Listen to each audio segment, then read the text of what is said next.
Welcome back to the Someone to Tell To podcast. I'm Tom Caden. And I'm Michael Gingrich. So happy to have you join us once again in season 3. Before we get into today's conversation, we did want to remind everyone about our annual gathering, which you can find on our website, someonetotellitto.org. For those of you who tune in regularly, you would know that we're a nonprofit organization. Almost 9 years ago, when we founded Someone to Tell It To, we made the commitment that we would never turn anyone based on their inability to pay for our time with them. So we have an annual fundraising event, which took place on Saturday, November 7th, virtually. And now it's been up on our website for a couple of weeks. And we just want all of you to take an hour out of your schedules to watch the event. We hopefully be inspired. Since the rise of COVID-19, we're especially excited about the challenge that it presented to doing a virtual event this year. But we found it to be a meaningful time together. This year's program addressed many of the things that we're all feeling in 2020, some of the losses and the disconnections. And so some of the highlights from the event is that we had musicians from Berklee School of Music in Boston, Massachusetts, and other local artists. We had several guest experts from the Someone to Tell It To podcast series. We had some testimonies from those who have experienced Someone to Tell It To's compassionate listening services and compassionate listening training seminars and webinars. We had some insightful comments from WHTM TV 27 here in Harrisburg, Central Pennsylvania, ABC 27 news anchor Alicia Richards, and Dr. Amber Sessoms, also from Harrisburg, Pennsylvania.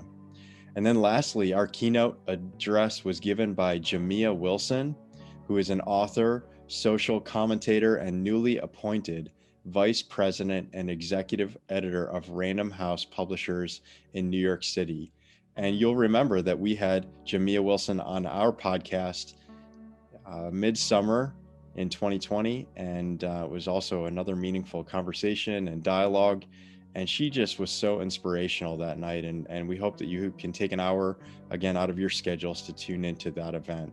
And we're also excited for today's interview. We, as always, hope that you'll like it. We hope that there'll be some inspiration for you and that you'll learn something. We enjoy so much being able to connect with people around the world. And today's guest is from Europe, in the Netherlands. And it was really fun to be able to talk with him and connect with him. And as you'll learn, we had actually met him before once at a conference that we all attended together. We were seated at the same table for dinner, and we reconnected again through this interview. And we're just so glad that we did, so glad that we could. So we hope you'll enjoy it very, very much. As I've reflected on our conversation with Victor, one of the things that stood out to me was he talked about one of the obstacles, and one of the key obstacles to listening well is our ego, and how that can sometimes stand in the way. But he talked about how the ego, something we all deal with, is changeable, meaning that we can overcome our ego, and our essence, our true identity, is not something that is changeable. That's actually who we are. So that is the part of the conversation I found to be most beneficial, and we think you will as well. So Victor Pierau, who is from Hilversum, North Holland in the Netherlands, is fascinated by human interaction and has studied the science of listening. He's been training and coaching professionals and organizations in better listening for many years. He says that he connects with people in organizations, connects them with their essence in order to be able to achieve their goals. By listening better, the quality of the interaction is improved, and with it, the focus, speed, and job satisfaction in the organization. Victor has written the book, Leadership in Listening, in which he details the 7 levels on which listening takes place. So we hope you enjoyed today's conversation. Victor, it's so good to have you on the Someone to Tell It To podcast today. And we want to let our our listeners and our viewers know that we have met Victor in person. Not sure if you remember, but last year in 2019 in March, we were at the International Listening Association annual convention together. And on the closing night banquet, we sat at the same table together, had dinner, and shared. It was an evening that we remember well for a lot of reasons. One, we got an award that evening for listening to the business sector, and we were proud of that. And we got to meet you and several other people who were sitting on our table, and we just had a lovely time. And it's really good to be able to talk with you again after all this time, and to see you, if not face to face in person, but at least through Zoom. So again, welcome. Thank you very much. I appreciate it. Yeah, that seems so long ago, doesn't it? In 2019. It was an amazing event where all listeners from all over the world came together for our universal language listening, and be able to dive deep into that. It was wonderful. One of the second one for me, but I enjoyed it. So hope 2021 will be another one again.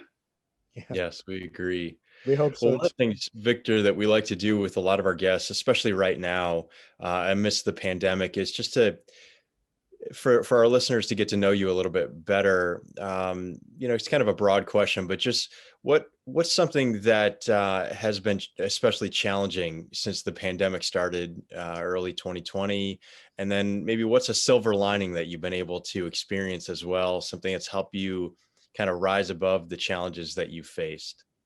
Well, maybe it sounds strange, but the only challenge I face is the challenge I make up for myself, because this pandemic crisis has for me been very creative.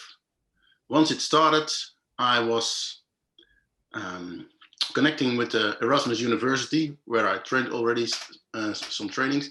And then we said, well, we have to do something completely new. So at the start of the pandemic, we developed a whole new online training, leadership in listening for executives. And we did it in just a few months. So came up with all the technical stuff, the content. Well, I already wrote my book, so that was easy. Mm-hmm. But to make it a complete experience for executives where they really become better listeners, that was a challenge. And that was the challenge we set ourselves. And so we did it. And we have now our third run for a new group again. And it's really wonderful. It's really promising. So for me, although it may sound strange, this pandemic has been a remarkable creative time where I've seen a lot of nice things happening. But maybe that's me. I'm always creating something positive out of whatever comes into my life. Actually, first of all, we want to commend you for that. We think that's fantastic. And I guess we'd also say that I think it's been that way for us too. It's inspired us to be more creative and to be more flexible and to use platforms such as this far more than we had previously. And we've actually found that challenge to be, to not be bad. That it's causing us to think in some new ways and to do things in some new ways, and that's a good thing. So we're glad to hear that you find this to be an opportunity, and that's the way we're trying our best to look at it too. It is an opportunity. So yeah, congratulations. Thanks. And even the thing is now, an extra thing is that it can be international, because a platform like Zoom, you can connect with everyone over the world, like we did 2 years ago, 2019 in Canada. Right. We have to fly all over there. Now we can reach everyone with a click of a mouse, like we do now. That's fantastic, and we love that. We love that too. And to be able to talk with people so far away from where we are here in the United States is a thrill and a privilege. So we're grateful we can do this today with you. Before we move on just from the pandemic, I mean, another question is what's it been like in Holland, in the Netherlands? I feel a lot of stress with people. Well, Holland is very organized. So our government had strict rules. They also are very creative, I guess.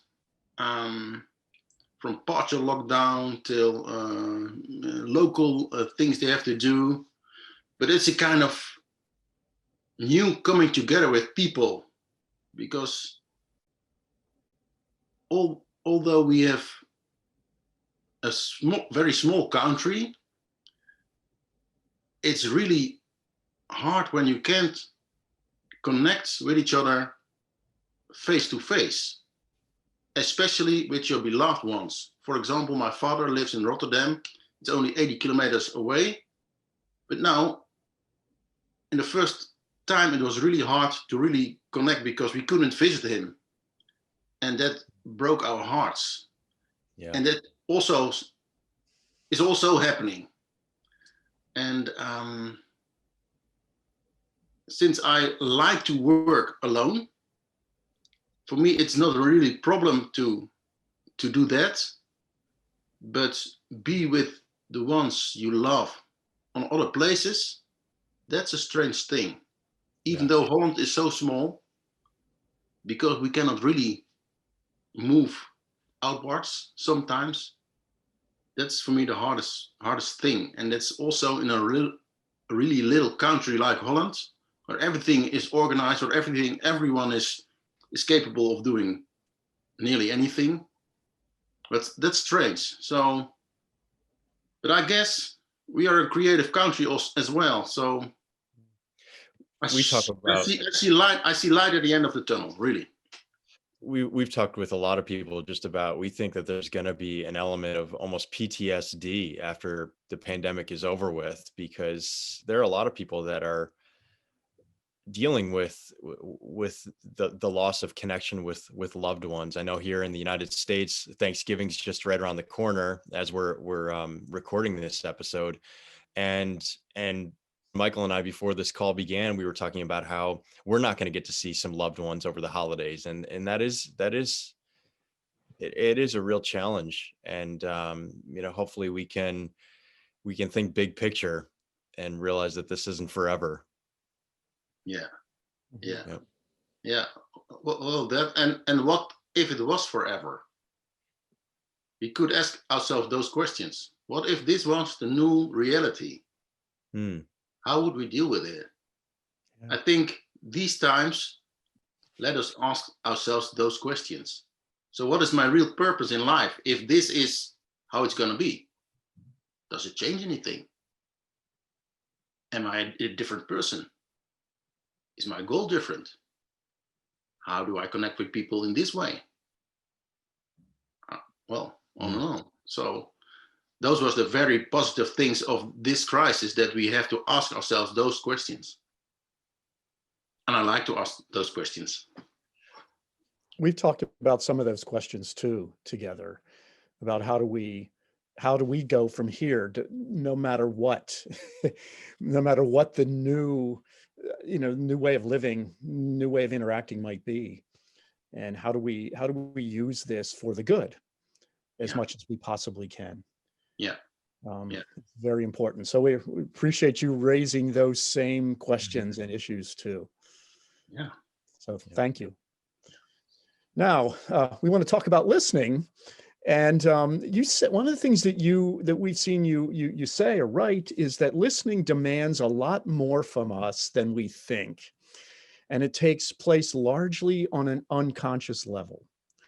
That the hardest thing to do about listening is to really be quiet, and without internal or external noise. So we're going to ask you not to be quiet, but to talk about that, about being quiet, and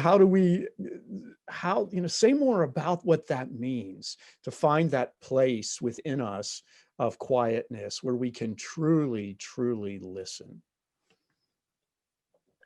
Wow. The first question about listening, it's one of the best questions you can ever ask. When I asked this question at my son, that time he was 6 years, it's a few years ago, what is the really hardest part of listening? He talked to me and said, to be really silent. So another word for quietness is, to me, it's silence. And when I talk about silence, I mention it's beyond our thoughts, the place in ourselves and outside ourselves where there are even no more thoughts or emotions or needs. And of course they are, but you're not distorted by them anymore. So you really can be in that silent place where all the distortion between you and anyone around you is gone. And when all the distortion is gone, you have a connection from the essence, as I call it. Some people might say it's your soul. Some people might say it's silence. For me, it's the essence of every human being, and being connected through this essence, we are really one mankind. We are really united as human beings. And to be able to listen from that place, I can tell you that's a whole different kind of listening than listening from our own convictions or our own feelings or our own needs. So that's my answer about being quiet or being silent and then listening. We'd like to talk a little bit about something you just mentioned, essence. And the name of your company that you work for is Conessence, if that we got that correct. And you believe that everyone has an essence, as we do too, and that if we are connected to our essence, our course will always be the right one. So the question is how do we find our essence? How do we connect with it? Wow, another beautiful question. This is great, guys. Well, that's, I guess, a lifelong journey for all of us. In any case, it is for me. My worldview about people is that we have some different ego parts in ourselves, and we can be connected to this essence. And what I try to describe in my book is those 7 layers of listening. And the real secret is not those 7 layers, although the highest level is listening to the silence, but it's changing your orientation from yourself to the other, to the big picture. And it's the same as changing your orientation from ego to personality to essence. And with our consciousness, we can be aware of our ego parts, which says, well, I'm hungry, or he does not supposed to do that, or whatever those voices in ourselves may tell us. And from our neutral personality standpoint, we can choose to connect to those voices and to listen to them, but we can also say, well, I heard you, but now I want to listen to something completely different. I want to be connected with the silence, and through this silence with the essence. So it's a partly conscious and a partly unconscious process of making the choice not to listen to your ego voices, but go beyond it, beyond the thoughts, beyond the everything, go to this silence. And when you're really silent, then the voice of the essence will come through. And it comes through like intuitive impressions. Love what you have to say there, especially the part about it being a lifelong journey. I know Michael and I were avid readers of all kinds of things, but there's one philosopher slash theologian that we've always connected with. And he is especially vulnerable in all of his books throughout his whole life. And I know one of the things we've appreciated is even some of the things that he was working through as a young adult, he was still working through as an older adult. And I think still, to your point, trying to find his true essence, which is in some ways it's a daily struggle with our ego.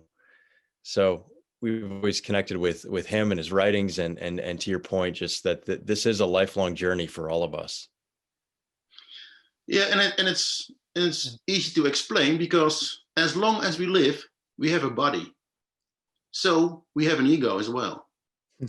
And we will be hungry when we are 80 or 90 as well. So the ego will always be there, like the essence was always there as well. It's just a process of becoming less and less attached to those ego parts. And but they won't disappear. They are there still, like our body is there. But being more and more conscious of the silence in yourself, and be able to more easy and easier finding that place of real silence, that's the process. So yes, we will always be struggling, but we know it's always there. So you can always connect to it any time of the day. This writer that I just mentioned, one of the things he made a discipline of is he would say that he would spend 30 minutes every day just resting in his, he used the term belovedness and his true essence. And that was one of the ways they talk about being silent. He had to, that takes a lot of intentionality to be silent for 30 minutes and focus on your belovedness. So again, to your point, I think silence is not something we should be taking for granted. And I think we probably do at times. Tom, I want to ask you a question. Who is that author?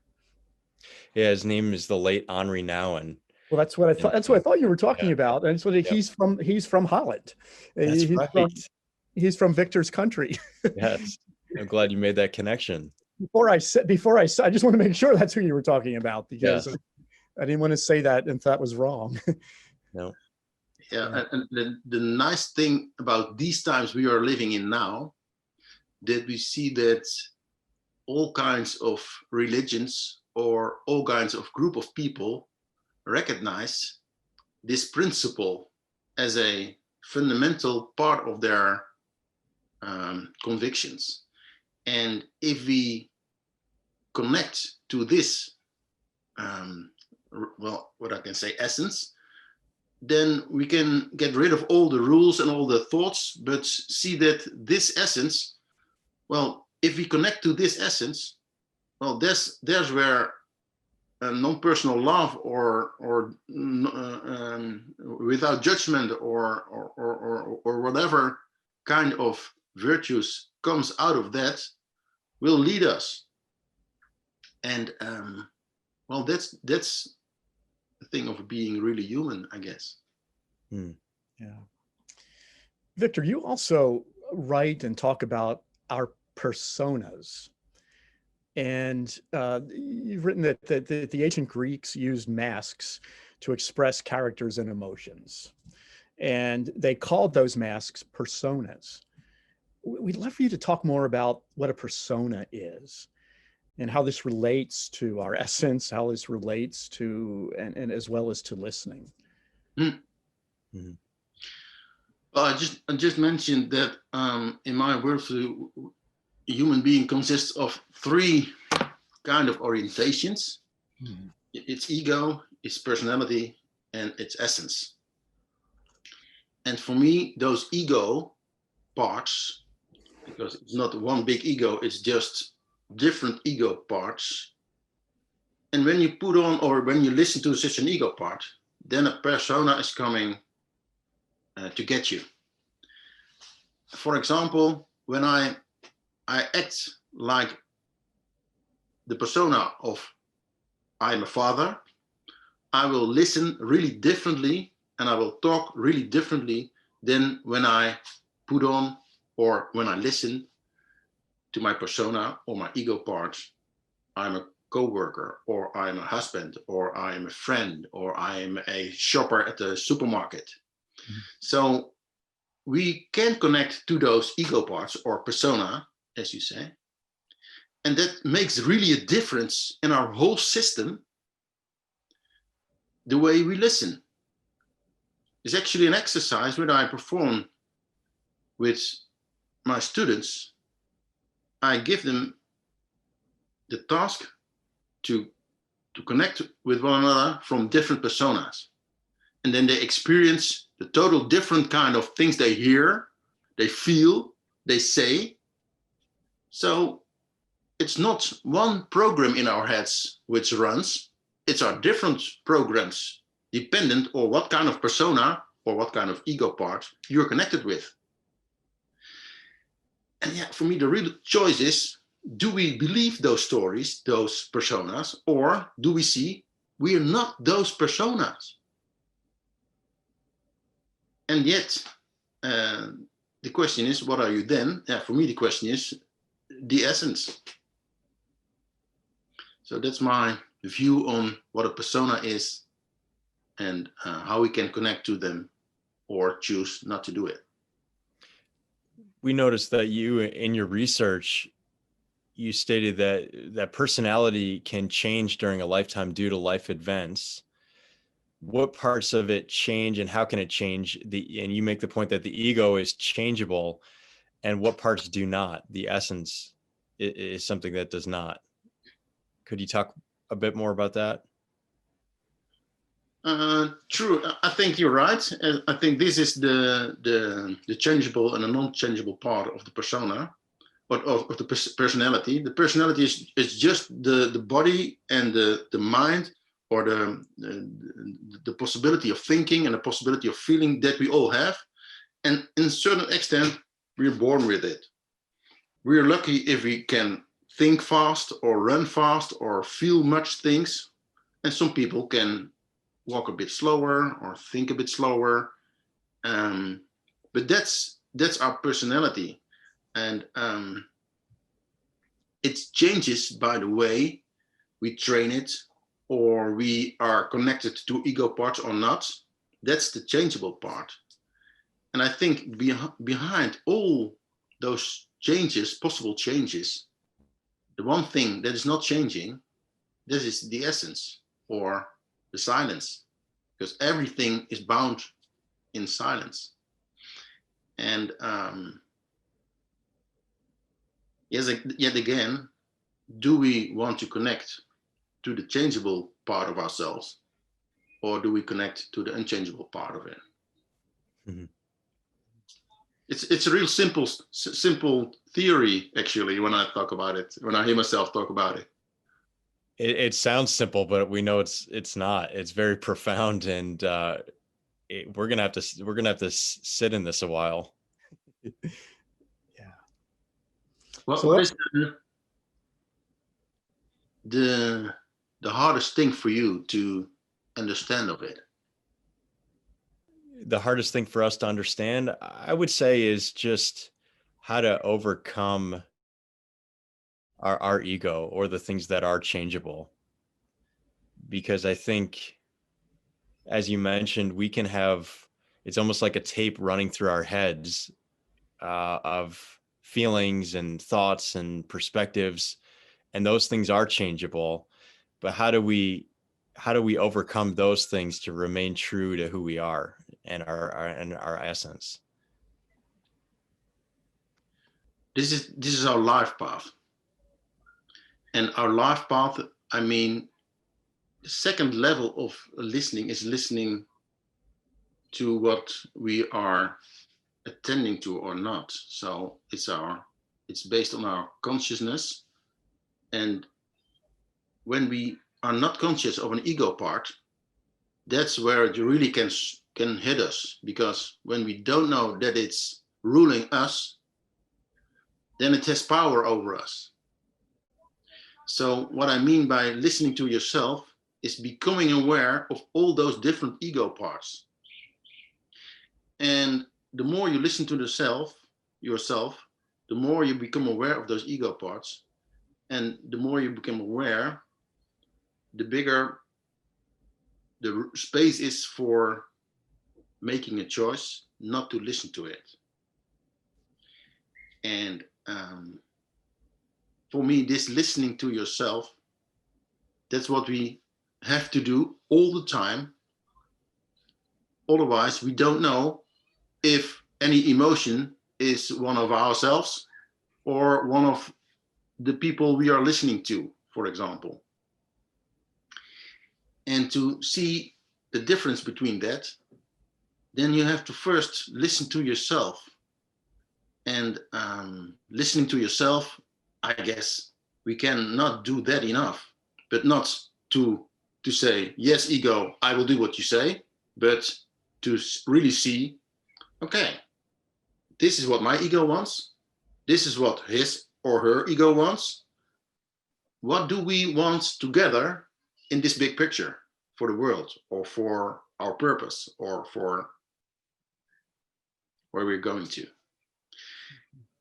And so it's a path of becoming more conscious of our ego parts. Michael, as he's describing this, I'm thinking of the book that we both have utilized at various times that kind of help us keep us grounded. And I'm forgive me, I can't remember the name of it. You have it sitting on your shelf somewhere, where it just describes our essence essentially. And we both have had to go to that resource at times when kind of those thoughts and emotions are swirling inside of us. There's a book called Please Understand Me. Yes, Please Understand Me. Is that the one? Was the one you're talking about? Absolutely. Yeah, it's perfect. So, Victor, ask you what I don't know. It's a simple question, but the answer might not be so simple. It might be harder than we think. But 2 parts. Why should we listen, and why do we want to listen? I think I can only answer it for myself, not for anyone else. But for me, I want to listen because I want to follow the voice of the essence. And I should listen because I'm distorted by the voices of the ego parts. And to make the distinction between those voices, I want and I should have to listen. We just mentioned this book a moment ago called Please Understand Me. And we're not sure. Have you ever heard of the Myers-Briggs personality profile? Yeah. It's just been helpful for us to know ourselves better. And I was just describing some moments where both of us have been especially vulnerable about certain thoughts or feelings that are external to us. And we've had to come back to this resource again to really stay grounded in who we are. And it's nice just to read more about how we are uniquely created and how we are wired, because we can forget, and the world can feed us all kinds of negative messages about ourselves. And so we need to focus again on as Henri Nouwen would say, on our belovedness, our identity, our essence. Yeah, I think we all have different ways of doing that, but I know for us, that's been another resource that's been helpful. Yeah, I can imagine. So we now want to talk about another resource, and it's yours, your book, Leadership in Listening. Talk to us all about why you wrote it and what it means to you. You got so much interesting questions. Why did I write it? Well, my whole life, I've been more a listener than a talker. In terms of the MBTI, I'm a more introverted preferences, and As are we. yes, I think the most listeners are. And all my work, my whole life was something about listening. I was an auditor, listening to organizations. I was a psychotherapist, listening to clients. So in every occupation, there was a part of listening. And at a certain time, I became a trainer, and I want to share knowledge or what you can do to become a better listener. And there was always too little time to make to make them understand how big this thing is in listening. Well, and then my former manager said to me, well, then I think you have to write it all down. And that was 10 years ago, I guess. And I thought, well, maybe I should just start with it. And it was a very intensive process, because every time I read something, because I read very much scientific information to make a model which covered all my thoughts, all my feelings. One of the strange points in this path was that even at the ILA, International Listening Association, there was not such a thing as a complete architecture of listening. I couldn't find it. So, well, I thought, then I have to do my best effort to make such a thing. And that's why I built all those layers and all those orientations, so we could cover from so much different angles the art of listening into one model or one book. And so when I train now, I just give first this book to the students, and they don't have to read it all, but we can read it and experiment with it at the same time.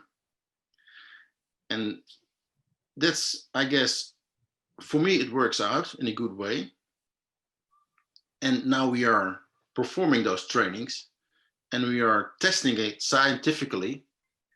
And we'll hope by time we can say, well, this is a way you really can become a better listener. And it's tested scientifically. Then we have got a method. Well, it's not, I would not say this is the method, but it's one method where people can become better listeners. We probably agree. In our own journey, it's kind of worked out like that as well. We started Someone to Tell To almost 9 years ago, and the first 5 years, I mean, in a lot of ways, it was just Michael and I doing the direct listening to individuals and groups and organizations. And then now, in the last several years, we've expanded our team. And in the last 2 to 3 years, we now have a training program that is available to organizations and groups. And I think we have always been, hopefully, absolutely modeling these values that we have, but then to actually formalize it into a program for people that they could have access to was something that we had enough people who said to us, you really need to do this, that it was time. And so, like you, we kind of listened to those external voices, especially when they were coming from multiple sources, and we paid attention. And now we have a program that is also made available. And there probably is a lot of overlap, but I think we're all in agreement here, and everyone else at the International Listening Association, that listening is so broad and there's so much to talk about. Even yesterday, I know through our organization, we have a 10 tips for listening handout that we give to a lot of individuals and groups. And I know the ILA, the International Listening Association, posted a 10 tips for listening worksheet yesterday. And it was very different in some ways than the one that we've created. And there were some similarities, but there were also some differences. And it just goes to show that listening is so much broader than most people probably have any idea. Yeah. For example, when you listen to your emotions, that's a real different way of listening than when you listen to words or to thoughts or to needs. And when you're not aware that those things are different, then you think, well, I just have to listen to the words and then I know everything. But it's not the case. So there are so different kinds of resources in ourselves that we have to attend to. For example, our consciousness or our body, if we feel something, or with our eyes, we can listen. We can listen with our whole body, and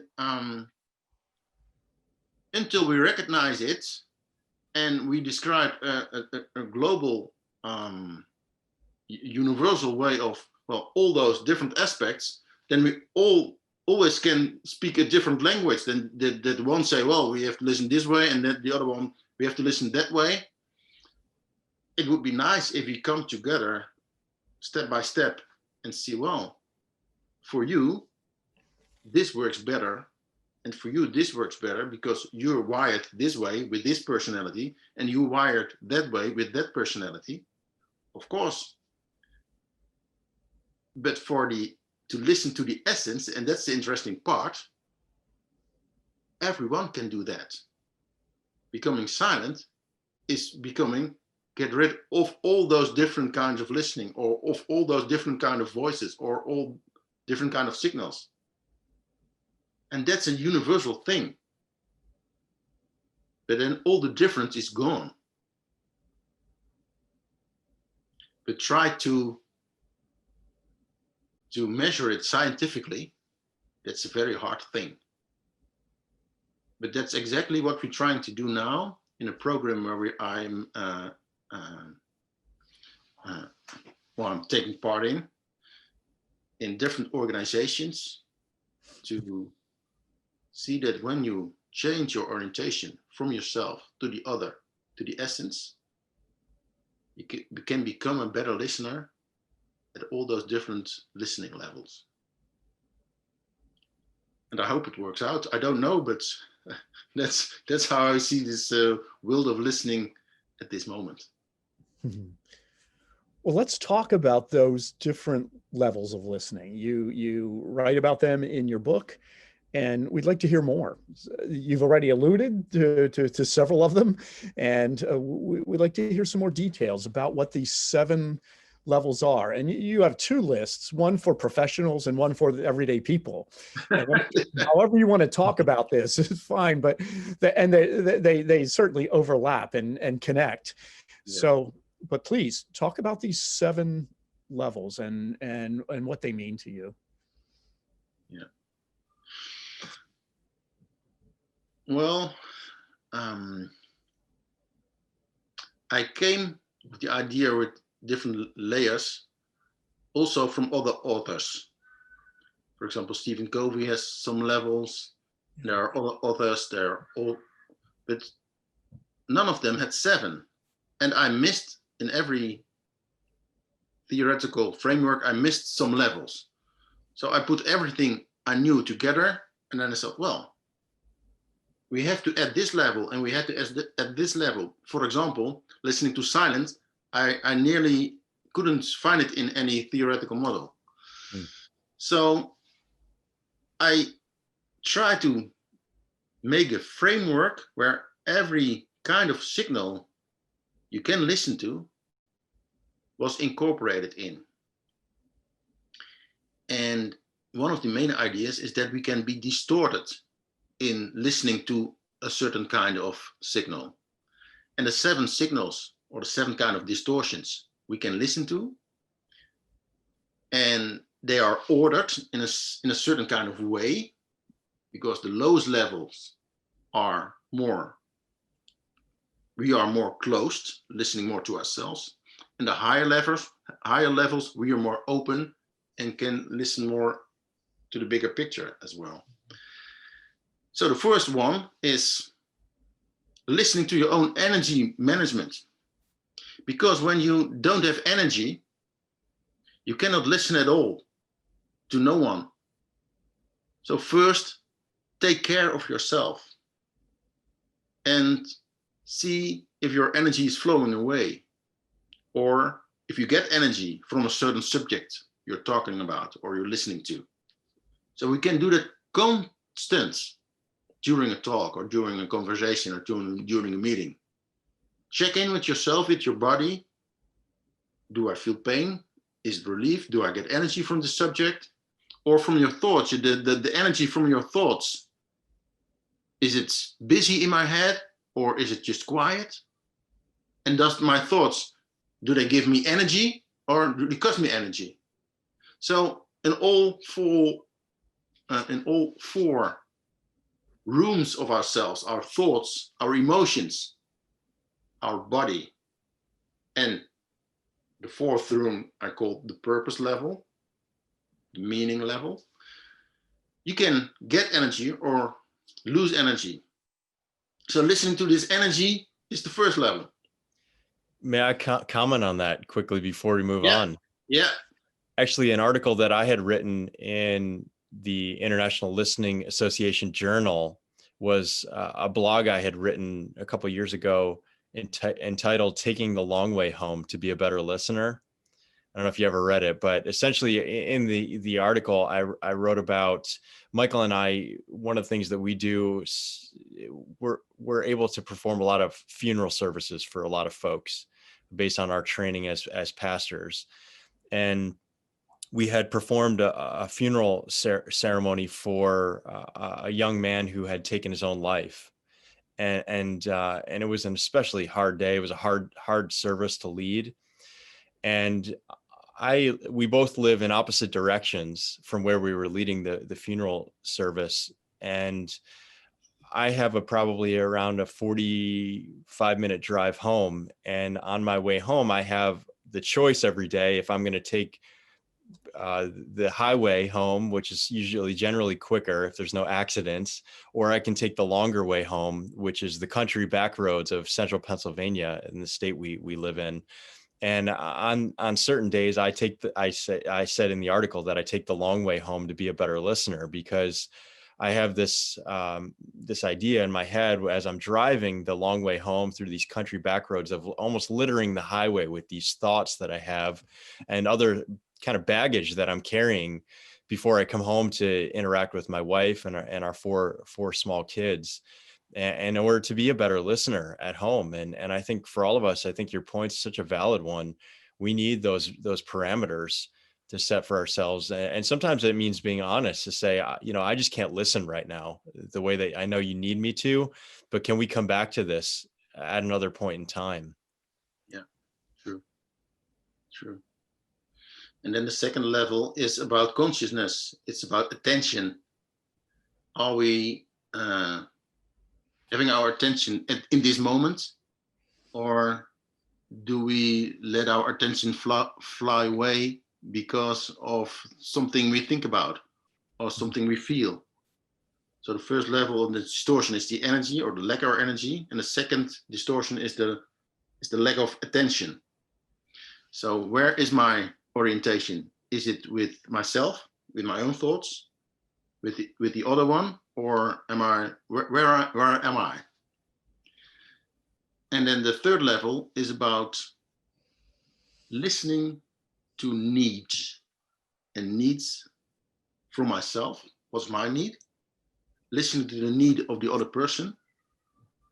And are we able, when we change from my needs to your needs, are we able to go to that place where we can put both of our needs on the table, walk around it, see it from different angles, and see, well, those are our needs. What does the universe want from us? Or what does this organization want from us? Put it together and try to win-win a situation to find it. That's listening to needs, and we are not used to specify our needs before we talk, because we think we know what we want, or we know what I want myself. But as I said before, if we got different ego parts, do we really know what all those ego parts want from us? I don't think so. And the same with the other person.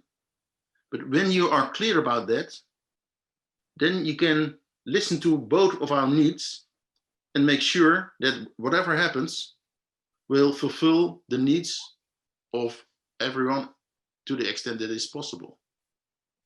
So listening to needs. And the fourth level is listening to emotions. My emotions, empathically listen to your emotions. And when we try to connect with the essence, can we listen with of non-personal love? Can we listen with non-personal love? And that means I listen to your emotion not because you are Tom and I like you, but because you are a human being, and whatever emotions you have, they're welcome. And it's easier to do that when we listen from the essence. So on all those three levels, you can listen from your ego, from the personality, or from the essence. You can listen to yourself, to the other, to the big picture. So every time, those three steps is getting rid of the distortion. Do it by changing your orientation in those three directions. The fifth level is about cognitions, our thoughts, our convictions. And I have my convictions, like I'm a good listener, or I'm a bad listener, or I'm a good father, or whatever. But to really listen to your convictions, I have to get rid of my own convictions for a while, because otherwise it's hard to be inspired by your ideas.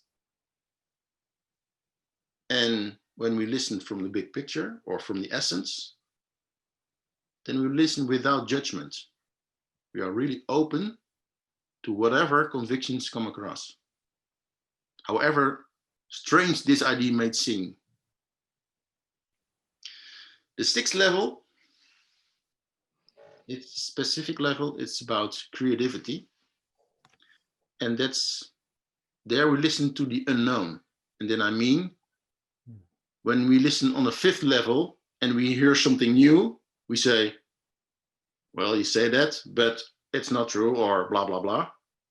And when we listen on the sixth level, we hear something new. That's interesting. Tell me more, because it's new and I want to know more, instead of I do not agree. So it's on the fifth level is yes, but, and on the sixth level is yes, and. It's there where creation starts. And listening on creation from the essence is listening with self-surrender. And the distortion of our egoism is gone when you can stand in self-surrender. And when you're doing that, then you enter the seventh level, and that's listening to silence, to that place of silence in yourself. And when you connect with the silence with someone else, you enter this silence field, or this space of silence. And strangely, the essence part of the silence, there the intuitions comes across.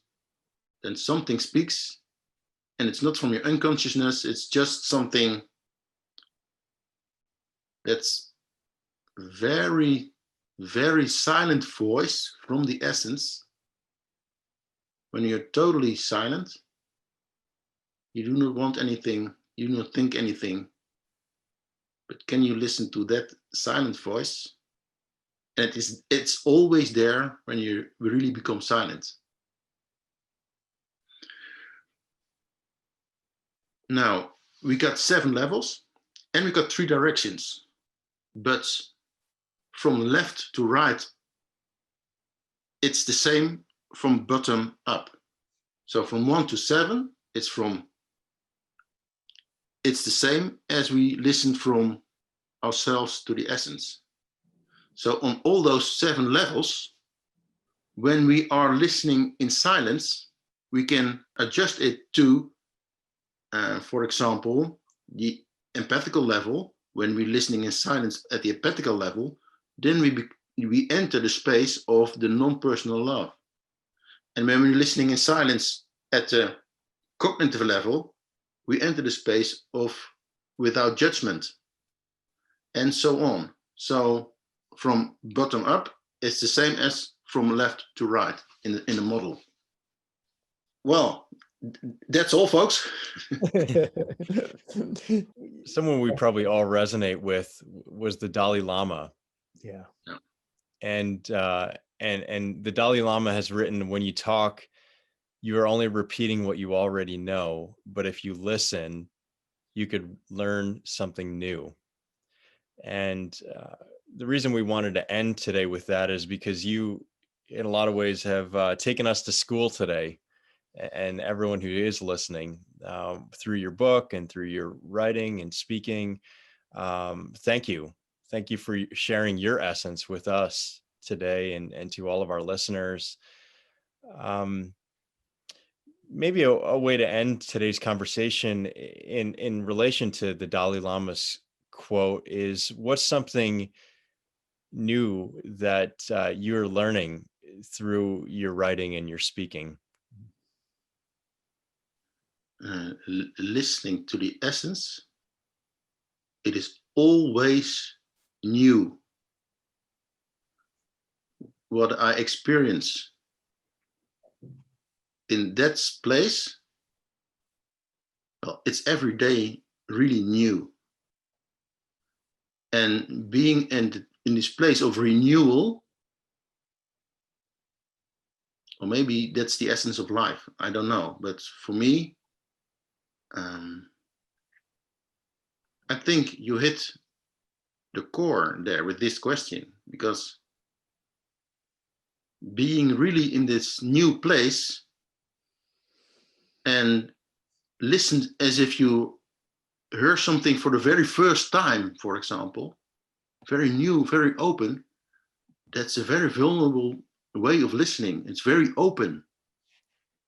And that is never boring or never the same as yesterday. It's every day really new. So for me, it's really about this way of being open for new things. So thank you very much for this question. It was a very, very nice one. And thank you for this interview, because you've opened my heart with your questions. It's really wonderful how you approach me, and I'm really touched by it. So thank you for that. Well, thank you. Thank you. We love the way you approach this and the things you've written and your message about listening and the depth that it can take, that it needs to take, so that we truly can hear what we need to hear and grow in the ways we need to grow and connect in all the ways we need to connect. And what you are doing, what you are teaching, what you are sharing, we think helps to us all to understand better and to grow in the way we listen and why we listen to ourselves and to one another. It really is about connection, and finding that connection in this kind of way is very powerful. So thank you. We'll come to your school anytime. Yeah. Well, now you mentioned that, maybe we should have a group of people from the United States in the same time zone, that we have a class of people who think likewise and share each other's thoughts about it, because sharing is multiplying for me. I would really like to do that. We Like you have an agenda in 2021. we like this. We like this challenge and this invitation. We promise we will do some thinking about this and reflecting, and kind of figure out what could happen, what we could do. I'm open for the new things. Yeah. And we're always grateful for just ordained connections in life. And from the moment we first sat at your table in 2019 at the ILA conference, we've really felt a special synergy and resonated with you and your essence. So thank you for being who you are. Oh, thanks a lot. And well, for me, it feels the same. Really, this interview, I didn't expect it to go that deep. And if this is what listening is about, then I'm happy to be in this place of listening. We are too. So are we. It's what it's about for us, and we recognize that in you too. Thank you. Thanks, Victor. Thank you, and have a nice day. You have a nice evening as well. Okay. Okay. Well, bye-bye. Once again, just thank you for listening to this interview. We enjoyed it so much, and one of the things that we really enjoyed and were surprised by at the same time was that Victor asked us, was asking us questions too, and that we were able to dig deeper than sometimes we get the opportunity to with another professional in listening, to go to places where we can really talk about what it means to nurture the essence of other people. I mean, following this conversation that we had online, we talked privately with Victor, and we were all three of us are very interested in seeing how we might still be able to collaborate together, even though we're on different continents around the world, that we can bring people together when we do focus on what is most vital to them, what is their essence. And so we look forward to seeing what we can do in this new year to work with him, to collaborate, and to help people find their essence for their lives. And just before we close today, just another reminder, if you get a chance, go to our website, someonetotellitto.org. We would love for you to watch our annual event, which occurred on November 7th. It's an hour program, and we hope be inspired and continue to learn more about what Someone to Tell To is doing in the world, and this movement of compassionate listening and presence that Victor is a part of, that we're a part of, that so many other organizations are a part of around the world, that you can be a part of too. Another plug for an organization called the International Listening Association. You have probably heard us reference the International Listening Association in several of our podcast episodes the last couple months, and we would love for you to become a part of the ILA, just as we are through Someone to Tell It To. It's practitioners and professionals and academics from around the world, more than 30 countries, who love to catalyze this movement of listening well and with intention. So thanks again for tuning in, and we look forward to seeing you again in the very near future. We have more insightful and we hope meaningful conversations in store for all of us. So until we listen again. Bye.